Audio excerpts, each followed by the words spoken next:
11절까지의 말씀을 한 절씩 교독하겠습니다.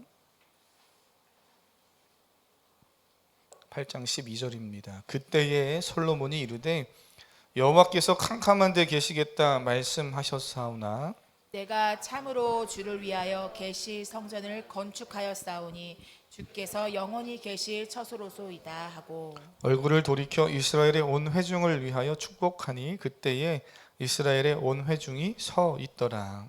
왕이 이르되 이스라엘의 하나님 여호와를 송축할지로다. 여호와께서 그의 입으로 내 아버지 다윗에게 말씀하신 것을 이제 그의 손으로 이루셨도다. 이르시기를 내가 내 백성 이스라엘을 애굽에서 인도하여 낸 날부터 내 이름을 둘 만한 집을 건축하기 위하여 이스라엘 모든 지파 가운데서 아무 성읍도 택하지 아니하고 다만 다윗을 택하여 내 백성 이스라엘을 다스리게 하였노라 하신지라. 내 아버지 다윗이 이스라엘의 하나님 여호와의 이름을 위하여 성전을 건축할 마음이 있었더니 여호와께서 내 아버지 다윗에게 이르시되 내가 내 이름을 위하여 성전을 건축할 마음이 있으니 이 마음이 내게 있는 것이 좋도다. 그러나 너는 그 성전을 건축하지 못할 것이요 내 몸에서 낳을 내 아들 그가 내 이름을 위하여 성전을 건축하리라 하시더니 이제 여호와께서 말씀하신 대로 이루시도다. 내가 여호와께서 말씀하신 대로 내 아버지 다윗을 이어서 일어나 이스라엘의 왕위에 앉고 이스라엘의 하나님 여호와의 이름을 위하여 성전을 건축하고 내가 또 그곳에 우리 조상들을 애굽 땅에서 인도하여 내실 때에 그들과 세우신 바 여호와의 언약을 넣은 궤를 위하여 한 처소를 설치하였노라. 아멘. 네, 아멘 소리가 우리 아이들 큰 거 보니까 명절에 잘 먹었나 보네요. 올해 추석 명절이 한 10월 3일까지 이어지면 거의 한 주간을 쉬게 되는 꽤 긴 휴일이지요. 물론 휴일 명절에도 휴가를 반납하고 일하는 분들도 꽤 많이 있고 또 중요한 또 그런 분야의 일들이 멈추면 안 돼서 수고하고 애쓰는 분들이 계십니다. 또 그렇기 때문에 우리가 일상을 또 이 휴일을 명절을 잘 보낼 수 있기도 한 거죠. 어떻게 보내셨습니까? 좀 불편한 질문일 수 있는데요. 명절을 보내면서 가족이 만나고 또는 가족과 함께하면서 어떠한 인사와 축복의 말을 나누셨습니까? 할렐루야. 오늘 보니까 솔로몬이 성전을 이제 짓고 하나님께는 찬양하고 그리고 백성들을 향하여서는 축복의 선언들을 막 하는 것을 보게 됩니다. 이런 리더, 이러한 가장, 이러한 부모님, 이러한 또 가족과 친인척이 주변에 있으면 얼마나 행복한 일인가 하는 생각을 해봅니다. 통계에 따르면 우리나라는 명절 기간에 폭력, 그것도 가정폭력이 평소보다 40배에서 50배까지 늘어난다고 해요. 저 이거 보고 되게 놀랐어요. 그러면은 과거에는 안 그랬나 보니까 과거에도 그랬더라고요. 꾸준히 예로부터 우리나라는 이 명절 증후군이 때문에 심각한지 명절날 평소보다 40배에서 50배까지 폭력이 늘어나고 죽고 사는 문제가 아닌데도 그 다툼이 죽고자 싸워서 서로에게 상처를 주는 그러한 일들이 꽤 발생했다고 합니다. 심각한 일이지요. 이럴수록 우리 사랑하는 성도님들 명절 아직 그래도 좀 남았잖아요. 물론 다 끝내고 올라오신 분들 계시겠지만 이럴 때일수록 믿음 안에서 축복의 말, 사랑과 격려의 말을 하는 우리 사랑하는 성도님들이 다 될 수 있기를 축복합니다.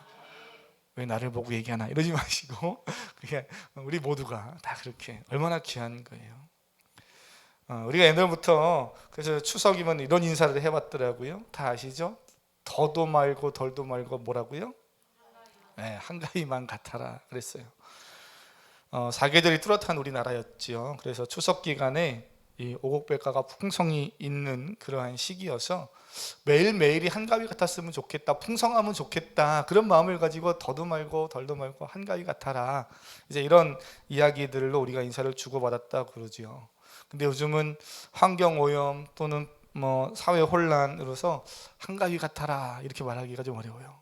오래 같아라 이러긴 너무 어렵습니다. 오래 너무 힘들잖아요. 그래서 조금 그렇긴 하지만 오늘 이 시간 예배하는 성도님들 이제 이렇게 서로 좀 축복하면 좋겠어요. 더도 덜도 말고 하나님이 주시는 은혜로 충만합시다. 네, 할렐루야. 사실은 뭐 더도 덜도 말고 다른 거 필요 없죠. 하나님의 은혜로 충만하면 그것이 매일의 삶이면 우리는 되는 줄 믿습니다. 솔로몬이 인생에서 가장 최고의 순간이 뭐였을까? 정말 솔로몬의 인생에서 더도 덜도 말고 한가위 같아라라고 할 만큼 야 정말 그때만큼 같아라라고 말한 시기는 언제였을까 생각해 보면 이 8장, 5장, 6장, 7장, 8장에 요 사건이 벌어지는 때가 아닐까 생각해 봅니다. 성전 건축 완공이 되고 그곳으로 여호와의 언약궤를 이동하여서 가지고 옵니다. 그 과정이 오늘 8장 1절부터 12절 오늘 본문 앞에 등장하는 내용이고요. 오늘 우리가 읽은 본문은 여호와의 법궤가 이제 솔로몬이 다 지은 성전 안으로 옮겨진 이후에 솔로몬이 그 벅찬 가슴을 안고 그 감격을 가지고 봉헌사를 하는 겁니다. 봉헌사. 얼마나 기쁜 일입니까? 하면서 하나님을 향해 외치기도 하고 또 본문에 보면 많은 부분은 백성들을 향해 축복하면서 더 나아가서는 그 뒤에 이어지는 내용은 기도하는 내용도 나오죠. 그 내용을 오늘 잠깐 보면 솔로몬이 입을 열어서 12절과 13절에 하나님을 이렇게 고백하고 있습니다. 한번 12절, 13절을 읽어보겠습니다. 시작. 그때에 솔로몬이 이르되 여호와께서 캄캄한데 계시겠다 말씀하셨사오나 내가 참으로 주를 위하여 계시 성전을 건축하였사오니 주께서 영원히 계실 처소로소이다 하고. 아멘. 자 여기 보니까 그때에 이렇게 하고 있어요. 우리 주일학교 아이들도 말씀을 요즘 열왕기상 보고 보니까는 열심히 이렇게 말씀 읽고 묵상했다고 이렇게 단톡방에 막 올리더라고요. 언제입니까? 그때는 언제예요? 우리 주일학교 친구들 여기서 그때는 언제라는 거예요? 목사님이 안 물어볼 줄 알았죠. 정신을 바짝 차리고 있어야 돼요. 딴짓하다가 목사님 물어보면 당황할 수 있어요. 그때는 언제입니까? 그때는 언제예요? 말씀을 보면서 우리가 묵상하면서 앞뒤의 구절들을 서로 이렇게 함께 살펴보거든요. 12절의 그때는 10절과 11절에서 이야기하고 있는 때예요. 10절과 11절 눈으로 보시면 10절에 구름이 여호와의 성전에 가득할 때입니다. 솔로몬이 그렇게 원하던 성전을 이제 다윗 아버지가 원하고 솔로몬이 완성하고 언약궤를 가지고 온 이후에 언약궤가 오고 나니까 그곳에 여호와의 구름이 하나님의 성전에 구름이 가득 임합니다. 그 의미를 11절에서 이렇게 이야기해 주지요. 여호와의 영광이 여호와의 성전에 가득하다. 여호와의 언약궤는 이스라엘 민족에게 있어서는 상징성이 매우 큰 그러한 물건입니다. 언약궤 자체도 의미가 있고 중요하지만 더 중요한 건 언약궤를 주신 하나님이에요. 하나님의 임재입니다. 언약궤는 하나님의 임재의 상징이죠. 하나님은 그곳에서 내가 너희와 함께 하겠다. 이스라엘 백성과 함께 하겠고 내 이름을 거기에 두겠다. 하나님이 말씀하셨습니다. 하나님의 임재가 떠난 성전, 하나님의 임재가 떠난 언약궤는 아무런 의미가 없는 거예요. 우리가 사무엘서 말씀 나눌 때 그래서 언약궤는 껍데기가 아닌 본질이 더 중요하다 이런 이야기를 말씀을 나눴던 기억이 납니다. 하나님이 함께 하시지 않는 이스라엘 백성은 아무런 힘도 의미도 없음을 너무나 잘 알았던 모세가요, 광야에서 출애굽하고 광야를 지나가면서 하나님 앞에 금송아지 우상을 만들고 범죄한 이스라엘 백성들을 향해 하나님이 내가 저들을 떠나겠다, 저들 혼자 가라 그래라, 나는 이제 안 간다 이럴 때 하나님께 모세가 적극적으로 기도하고 하나님의 은혜를 구하죠. 하나님, 우리를 혼자 보내시면 안 됩니다. 함께 하셔야 됩니다. 그게 출애굽기 32장 33장의 내용이잖아요. 모세는 하나님이 함께 하기를 간절히 원했습니다. 사랑하는 성도님, 여러분의 삶 안에 하나님이 함께 하시는 은혜를 간절히 사모하는 은혜가 있기를 축복합니다. 솔로몬 역시 자신이 지은 성전에 하나님의 임재가 가득함을 오늘 본문에 눈으로 보고 있는 거예요. 그것을 눈으로 보고 있는 그때 감격 속에서 봉헌사를 하죠. 하나님의 언약궤가 들어오는 일도 귀한 일이고 의미가 있지만 그곳에 하나님의 임재가 가득히 채워졌다는 것에 감격하며 말합니다. 이렇게 고백해요. 하나님은 캄캄한데 계시겠다고 말씀하신 분이었습니다 라는 거예요. 하나님은 캄캄한데 계시겠다고 하셨는데 지금은 이 성전에 계십니다 이렇게 말해요. 하나님이 캄캄한데 계신 분이었다라고 솔로몬이 이야기하는 걸 보면 한 가지 질문이 생겨요. 왜 하나님은 밝은 곳이 아닌 캄캄한 곳에 계시겠다고 이야기했는가? 이 말은 하나님이 불빛이 없는 암흑 속에 계시겠다는 의미가 아닙니다. 하나님이 어둠을 좋아하셔서 나는 어둠 속에, 암흑 속에 있을래, 이런 의미를 말씀하시는 것이 아니에요. 출애굽기를 보면 하나님이 영광 중에 모세를 만나 주시고 교제하실 때 그 주변에 늘 구름이 가득히 임했습니다. 하나님의 임재가 있는 곳에 가득히 구름이 이렇게 내려졌던 그런 상황들을 지금 솔로몬은 떠올리는 거죠. 하나님을 쉽게 다가갈 수 없는, 범접할 수 없는 곳에 계시는 그런 전능자로 솔로몬은 고백하고 있는 거예요. 하나님 어두운 데 계십니다, 이런 의미가 아니라 하나님은 정말 감히 우리가 다가갈 수 없는 그러한, 한국적 표현으로 하면 신령하고 전능하시고 감히 다가갈 수 없는 그러한 신이십니다. 이런 고백을 고백하는 거죠. 인간과는 본질적으로 다른 초월자 참 하나님이라고 고백하는 거예요. 솔로몬은 인간이 지은 건축물이나 특정한 시공간에 담아둘 수 없는 위대한 하나님을 고백하면서 그런 하나님이시지만 그분을 위한 성전을 우리가 건축을 했고, 그리고 이 성전이 바로 하나님이 계시는 곳입니다 라고 그렇게 고백합니다. 다윗의 대를 이어서 한번 잘 생각해 보세요. 다윗 때 원했고 그리고 솔로몬이 완공한 이 성전에 대한 이야기를 우리가 읽을 때마다 늘 놓치지 말고 기억해야 될 것이 있어요. 제가 이제 새벽이라든지 또는 말씀을 묵상하면서 성도님들과 지난주도 잠깐 언급하긴 했지만 늘 우리가 기억해야 될 것이 있는데요. 그것은 하나님은 성전 안에 갇혀 계시는 분이 아니라는 거예요. 이거는 늘 기억하면서 말씀을 봐야 됩니다. 하나님은 성전에 갇혀 계시는 분이 아니에요. 솔로몬이 말했듯이 전능자시고 하나님은 감히 우리가 범접하거나 쉽게 다가가거나 쉽게 끌어내릴 수 있는 분이 아니라는 거예요. 그런 위대한 하나님이십니다. 이 사실을 솔로몬도 알았기에 솔로몬은 봉헌사를 마치고 이어지는 기도를 시작하면서요, 오늘 본문이니까 좀 내려가 보시면 오늘 8장에서 27절 한번 내려가서 눈으로 보시면 솔로몬이 기도를 쭉 길게 시작하는데 뭐라 그럽니까? 한번 27절 같이 한번 읽어보겠습니다. 27절입니다. 시작. 하나님이 참으로 땅에 거하시리이까 하늘과 하늘들의 하늘이라도 주를 용납하지 못하겠거든 하물며 내가 건축한 이 성전이오리까. 아멘. 그렇습니다. 솔로몬도 알고 있어요. 자신이 지은 성전, 그 건물에 하나님이 오셔서 이 안에만 계신다, 이런 생각은 전혀 가지고 있지 않습니다. 그런 하나님도 아니시고요. 하나님은 성전이라는 건물에만 계시는 분이 아니고 시공간을 초월하여서 어디에나 계시는 전능한 하나님이심을 알고 있었어요. 그런데 그가 왜 이 두 가지 고백을, 서로 상충되는 것 같은 이 두 가지 고백을 합니까? 그 크고 놀라우신 그 전능자 하나님이 지금 어디에 계시다는 거예요? 정말 초라하고 하찮은 인간이 지은 그 건물 안에, 그 성전 안에 와 계시고 임재하시고 함께 하신다고 그가 고백하니, 이 고백은 얼마나 감격스러운 고백이에요. 오늘 우리가 예배하는 이 자리가 뭐 특별하고 화려한 거 있습니까? 뭐 거창한 거 있습니까? 아니잖아요. 그런데 하나님이 이곳에 함께 계시고 우리 예배를 받으시는 줄 믿습니다. 죄송한데요, 좀 기분 나쁘도 한번 생각해 보세요.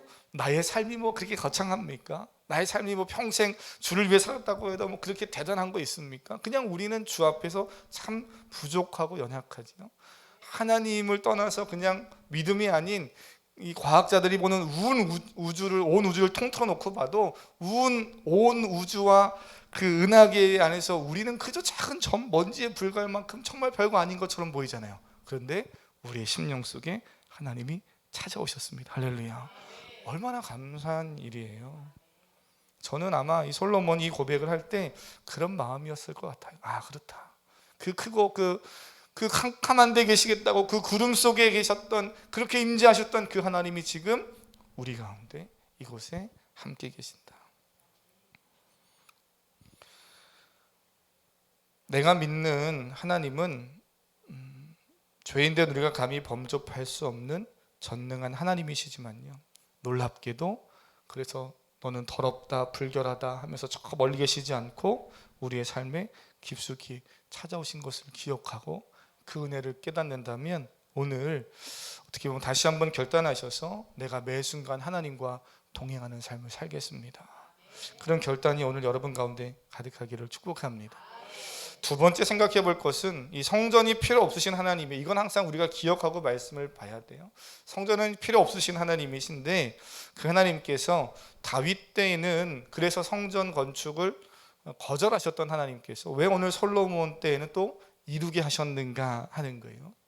솔로몬이 지은 성전이 특별하고 솔로몬이 지어서 뭔가 더 화려함이 있었기 때문인가? 분명 아닙니다. 아니에요. 그런 것 때문은 아니에요. 그런 외적인 조건 때문은 아닙니다. 하나님은 인간의 화려함이나 탁월함에 놀라시는 분도 아니시고요. 인간은 하나님은 인간이 생각하듯 외적인 것에 이렇게 매료되거나 유혹되는 분도 아니에요. 그러니 하나님은 솔로몬이 더 뭔가 화려하고 특별하게 성전을 지어서 거기 계시겠다고 또는 성전을 지을 수 있도록 허락하신 것도 아님을 우리는 기억합니다. 그렇다면 왜 하나님은 다윗을 통해 성전을 짓는 일을 준비하게 하시고 솔로몬 때 이르러서는 성전을 짓게 하셨는가? 성전이 필요 없으신 하나님이심에도 불구하고 저는 말씀을 묵상하면서 오늘 본문 솔로몬의 고백 중에 중요한 사실 한 가지를 보게 되고 또 우리 성도님들 셀리더분들과도 함께 말씀 나눌 때 이런 이야기들을 또 셀리더분들도 잘 묵상하면서 찾으시더라고요. 그래서 너무 기뻤어요. 좋다. 우리 성도님들이 말씀을 잘 묵상하고 계시는구나. 한번 8장 17절과 18절 한번 보시겠습니까? 17절 18절 다시 한번 읽어보겠습니다. 시작. 내 아버지 다윗이 이스라엘의 하나님 여호와의 이름을 위하여 성전을 건축할 마음이 있었더니 여호와께서 내 아버지 다윗에게 이르시되 내가 내 이름을 위하여 성전을 건축할 마음이 있으니 이 마음이 내게 있는 것이 좋도다. 아멘. 말씀 보면서 짧은 요 두 절이지만 반복되는 단어가 이렇게 등장해요. 어떤 단어가 반복됩니까? 우리 주일학교 친구들? 건축. 또 어떤 단어가 반복돼요? 그렇죠. 마음이라는, 아직 마음이 서로 안 통하는군요. 마음이라는 단어가 이렇게 반복돼요. 그래요. 용기 있게 이야기하는 것도 참 귀한 거예요. 하나님이 우리 성도님들의 자녀들 귀하게 이 시대에 사용하실 줄 저는 믿습니다. 말씀을 잘 읽고 용기 있게 뭔가 자기 의사를 발표하는 거 참 귀하죠. 오늘 말씀 보세요. 저는 말씀 보면서 마음이라는 단어가 계속 눈에 들어와요. 그리고 마음이라는 단어가 반복됩니다. 하나님은 성전을 건축하려는 다윗의 마음을 어떻게 여기셨다고요? 좋게 여기셨습니다. 잘 생각해 보세요. 하나님 성전 필요 없으신 분이에요. 하늘과 땅 어디에 하나님이 거하실 만하겠습니까? 그렇게 고백할 만큼 하나님은 그 어떤 것도 필요 없으신 분이거든요. 그런데 성전 건축하는 다윗의 마음을 좋게 여기셨대요. 사무엘서와 역대기 말씀을 보면 하나님은 다윗이 성전을 건축할 수 없는 이유를 몇 가지 이야기해 주시고 우리 볼 수 있는데 그 이유는 이스라엘 민족을 세워가는 과정에서 여러 주변국들과 다윗은 전쟁을 많이 치러야 했어요. 그러다 보니까 사실 평안하게 성전을 지을 만한 여력이 없죠. 현재 상황도 실제적인 상황이 그렇기도 하고 또 하나는 그 전쟁을 통해서 많은 피를 묻혔기 때문에 성전 건축이 그렇게 다윗에게는 합당하지 않았다라고 성경은 이야기합니다. 무엇보다 중요한 건 좀 전에도 말씀드렸듯이 하나님은 건물이 필요 없으셔요. 크고 화려한 건물이어서 거기 하나님 계시는 거 아니라는 거죠. 하나님은 지금까지 이스라엘 백성에게 하나님을 위한, 하나님이 나를 위해 집 좀 주어줘 이렇게 요구하신 적이 없었다는 거예요. 그것이 본질적인 이유입니다. 왜 요구하지 않습니까? 집이 필요 없기 때문이죠. 하나님은 스스로 계시는 분이 어디에나 계시니 제한된 장소와 시공간이 필요 없는 거죠. 성경은 다윗이 하나님에게 집을 지어주는 것이 아니라 오히려 하나님께서 다윗을 위해 다윗의 집을 지어주시고요, 다윗의 왕위를 견고하게 하신다 이렇게 이야기합니다. 하나님의 약속이었어요. 하나님은 다윗과 맺으신 그 약속을 신실하게 지키시고 다윗을 이어 왕위에 오른 그의 아들 솔로몬 때에 여전히 그 말씀하신 것을 이루고 계시는 것을 오늘 본문에서 보게 되죠. 제가 하는 이야기가 아니고요, 오늘 우리가 읽은 본문 15절과 17절에 솔로몬이 백성들을 향해 축복하면서 이 이야기를 설명해 주고 있습니다. 15절, 16절, 17절인데요. 한번 천천히 읽어보겠습니다. 시작. 왕이 이르되 이스라엘의 하나님 여호와를 송축할지로다.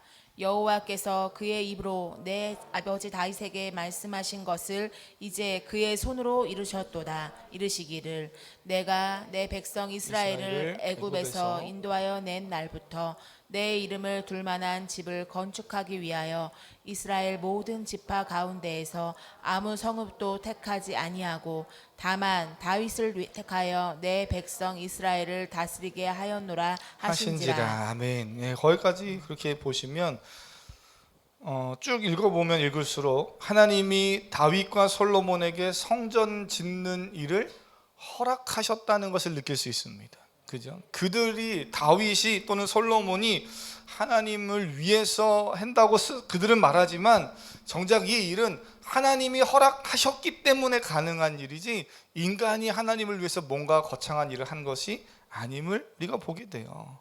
하나님의 필요에 의해서 하나님이 필요하셔서 야 솔로몬아 다윗아 내가 너를 왕을 만들어 줄 거고 너의 아들도 왕이 될 건데 나 성전이 꼭 필요하다.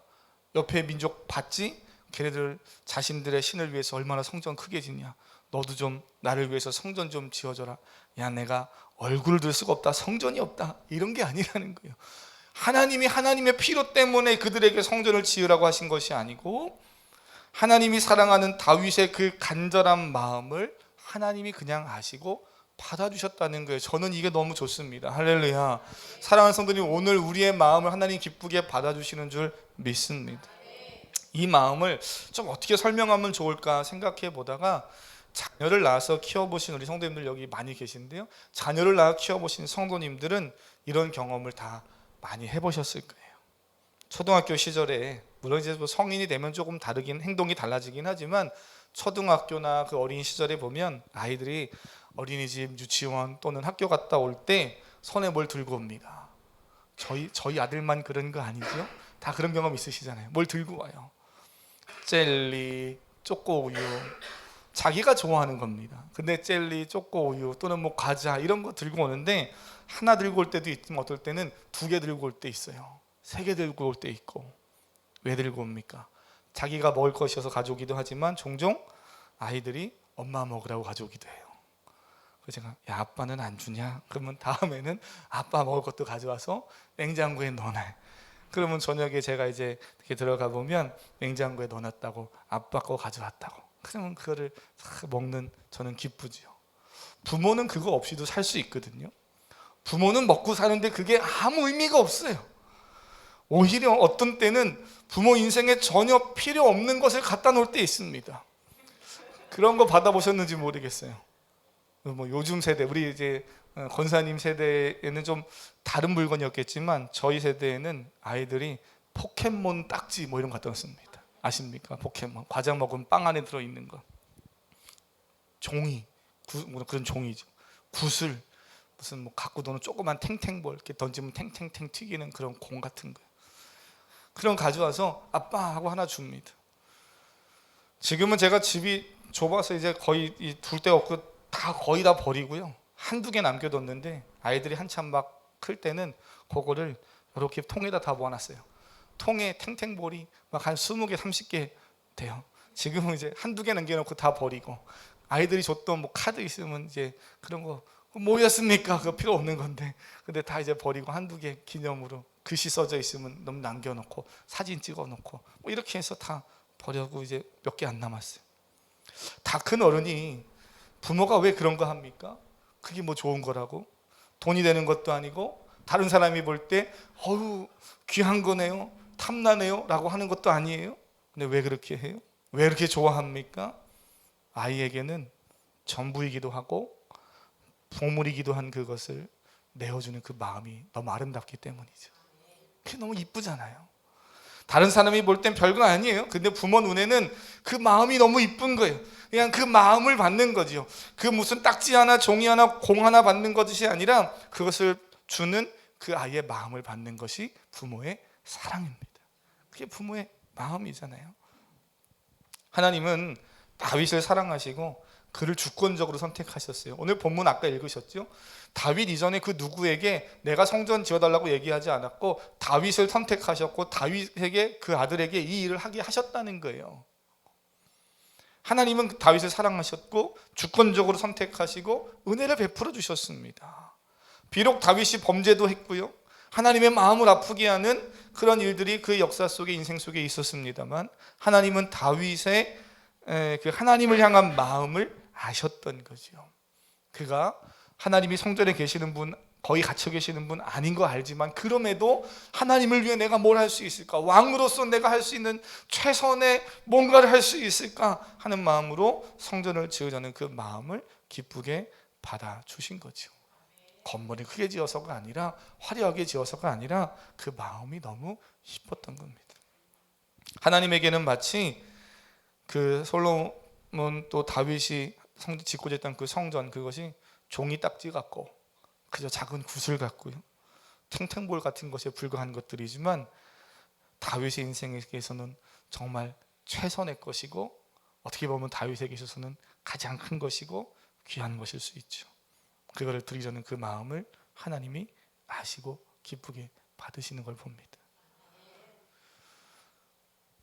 그 마음을 아셨던 하나님은 다윗 때가 아닌 그의 아들 솔로몬 때에 이루시겠다고 약속하시면서 다윗에게는 너 때에는 성전을 지을 수 없다 거절하셔요.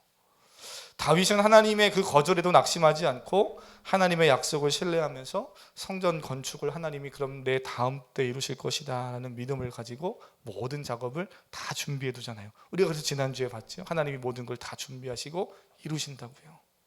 그 하나님을 믿었습니다. 신뢰했습니다.